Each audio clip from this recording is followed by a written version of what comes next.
Hello friends, मैं doctor महिमा आपका अपने यूट्यूब चैनल में बहुत बहुत स्वागत करती हूँ। आशा करती हूँ आप सभी बहुत अच्छे होंगे।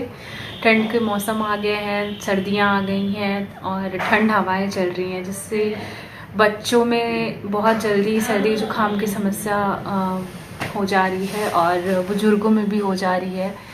तो ये चीज़ें हमें देखने को मिलती हैं और मतलब नॉर्मली तो सर्दी जुकाम सबको हो जाता है इस मौसम में, लेकिन बच्चे और बूढ़े ज़्यादा इफ़ेक्ट होते हैं और जिनके इम्यून सिस्टम वीक होते हैं उन्हें भी बहुत जल्दी जल्दी ये समस्याएं बनी रहती हैं। तो आज का हमारा यही टॉपिक है और आज हम इसी पे डिस्कस करेंगे। तो दोस्तों, मैं तो होम्योपैथिक मेडिसिन आपको बताऊंगी। इस वीडियो को लास्ट तक देखिए, आपके लिए बहुत इन्फॉर्मेटिव है। बट मैं दोस्तों ये भी आपसे कहना चाहूँगी कि जैसा कि हमारा लाइफस्टाइल है, इसमें भी हम थोड़ा चेंजेस करें अपने खान पान में। अपनी जो रोज़ की चीज़ें हैं, अगर इनमें थोड़ा थोड़ा हम देख रेख करें, हर एक चीज़ें मतलब एक सुटेबल तरीके से करें, तो ये चीज़ें मतलब हमें इफ़ेक्ट ही नहीं करेंगी। जैसे अभी सर्द हवाएं हैं तो हमें ठंड से बचने के लिए गर्म कपड़े पहनने हैं, हमें खुद भी पहनने हैं, बच्चों को भी पहनाने हैं और जो घर में हमारे बुजुर्ग हैं उनका भी ध्यान रखना है। और दोस्तों, सबसे बड़ी बात कि जैसे कि सर है तो सर को खुला मत रखिए, इसको हमेशा ढक के रखिए और हैंड सैनिटाइज़ करिए। जैसे कि बच्चे ही हैं, बाहर से खेल कूद के आ रहे हैं तो वो क्या करते हैं कि डायरेक्ट कुछ भी लिया और खाने लगे। तो इन सब चीज़ों का हमें ध्यान रखना है और उनका हाथ हैंड वॉश करवाइए, सैनिटाइज़ करवाइए और ख़ुद भी करिए, तब कोई चीज़ खाने पीने की यूज़ करिए। और दोस्तों, मैं कहना चाहूँगी कि आप सभी लोग अगर मतलब सर्दियों का मौसम है तो गुड़ का प्रयोग करें। अगर डायबिटीज़ नहीं है, शुगर नहीं है, तो गुड़ बहुत गर्म करता है। और हेल्दी फूड्स खाइए। अभी ठंड का टाइम है तो लोग क्या करते हैं कि बहुत सारी ऑयली चीज़, तेल मसाला, ये सारी चीज़ें खाते हैं। तो ये सारी चीज़ें इग्नोर करिए, क्योंकि इसी समय यूरिक एसिड भी बढ़ते हैं और बहुत सारी समस्या हो जाती है। क्योंकि ठंड की वजह से हम वर्कआउट तो कर नहीं पाते ज़्यादा, तो समस्या तो बढ़ ही जाती है। तो अभी हम सर्दी जुकाम की बात कर रहे हैं तो उसी पे चलते हैं। और दोस्तों, जैसे कि अभी के मौसम में धूप ज़्यादा निकलती नहीं है, तो अपने आप को कवर करके अंदर ही रहिए। बहुत ज़रूरी काम है तभी बाहर जाइए। और विटामिन डी टेस्ट कराते रहिए बीच बीच में। अगर बहुत कम है तो इसके टैबलेट्स आते हैं, उसको लीजिए। इन सब चीज़ों का प्रॉपर ध्यान रखिए। अच्छे फ्रूट्स खाइए, विटामिन सी प्रॉपर मात्रा में लीजिए, क्योंकि अभी क्या है कि कोविड भी बढ़ रहा है तो वो आपको उससे भी प्रोटेक्ट करेगा। तो सब मिला के इम्यून सिस्टम को बिल्कुल स्ट्रॉन्ग करिए। और दोस्तों, गुनगुना पानी का सेवन करिए। आप लोग जितना हो सके उतना गुनगुना पानी पीजिए, क्योंकि एक तो टेम्परेचर ठंडा है, ऊपर से हम ठंडा पानी पीते हैं तो फिर वो भी नुकसान करता है।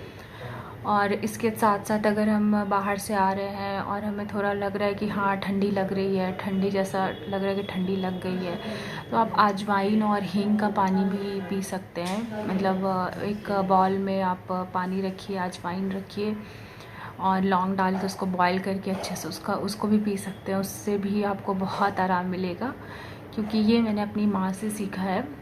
कि हम लोग आते थे तो पहले तो मैं ऐसे डॉक्टर नहीं थी, आप जैसे ही नॉर्मल थी, तो कहीं से भी आई माँ ठंडी लग गई, तो ये मेरी माँ का तरीका था कि वो अजवाइन लौंग जल्दी से लेके आती थी। तो ये बड़ा इफ़ेक्टिव है, तो मैंने सोचा कि ये आपके साथ भी मैं शेयर करूँ, तो ये भी आप ले सकते हैं। तो ये कुछ चीज़ें थी जो मैंने आपके साथ शेयर की। और अब दवाओं की बात करते हैं। तो दवाओं में जो सबसे इफ़ेक्टिव मेडिसिन लगती है मुझे, तो वो है एकोनाइट आप अपने साथ एकदम रख के चल सकते हैं।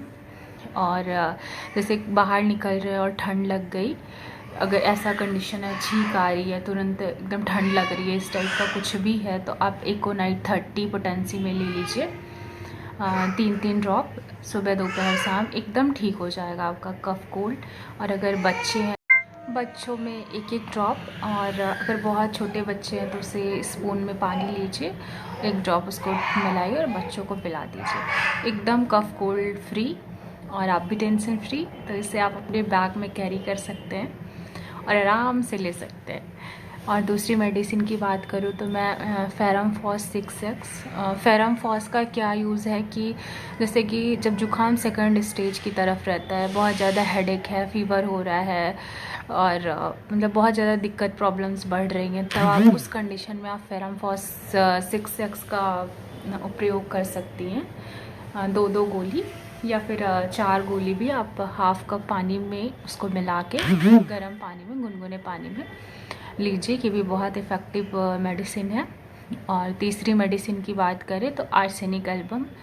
आर्सेनिक एल्बम तो से तो आप मैक्सिमम लोग जानते ही होंगे, ये कोविड में बहुत ज़्यादा काम की है। तो आर्सेनिक एल्बम को ऐसे लेना है कि जब जैसे कि ना रनिंग नोज़ होती है, जब नाक बहुत ज़्यादा बहती है और उसमें ना बहुत जलन होती है और क्रोनिक कंडीशन में थोड़ा थोड़ा केस हो जाए, तो उस कंडीशन में आप आर्सेनिक एल्बम 30 लीजिए।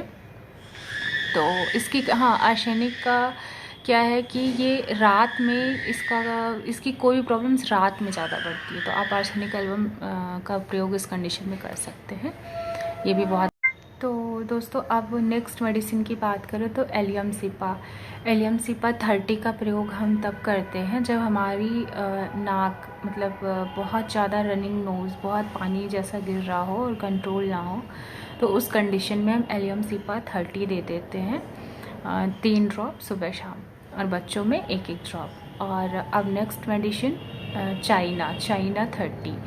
चाइना 30 मैक्सिमम तो हम ये सब में दे सकते हैं, लेकिन जैसे बच्चों में क्या होता है ना कि बहुत घड़घड़ाहट की आवाज़ आती है यहाँ सीने में और कफ नहीं निकलता है, तो अगर ऐसी कंडीशन है तो आप बच्चों को 1-1 बूंद चाइना की दे दें। और वो क्या होगा कि स्टूल के रास्ते मतलब जैसे कि नाक से कफ़ नहीं निकल पा रहा है, तो बच्चों में स्टूल के रास्ते से ही कफ़ निकल जाता है, तो अगर आप उस कंडीशन में चाइना देते हैं तो बहुत अच्छे से कफ़ निकल जाएगा। और ये थी कुछ होम्योपैथिक मेडिसिन जो मैंने आपके साथ शेयर की। लेकिन दोस्तों, जैसा कि मैं आप सबसे कहती हूँ कि कोई भी होम्योपैथी मेडिसिन आप बिना किसी फिजिशियन से पूछे ना लें। ये सारी मेडिसिन आपके जानकारी के लिए हैं। और अगर आपको ये वीडियो अच्छा लगा हो तो इसे लाइक, सब्सक्राइब और शेयर करना बिल्कुल ना भूलें। और अब हम मिलते हैं नेक्स्ट वीडियो में नेक्स्ट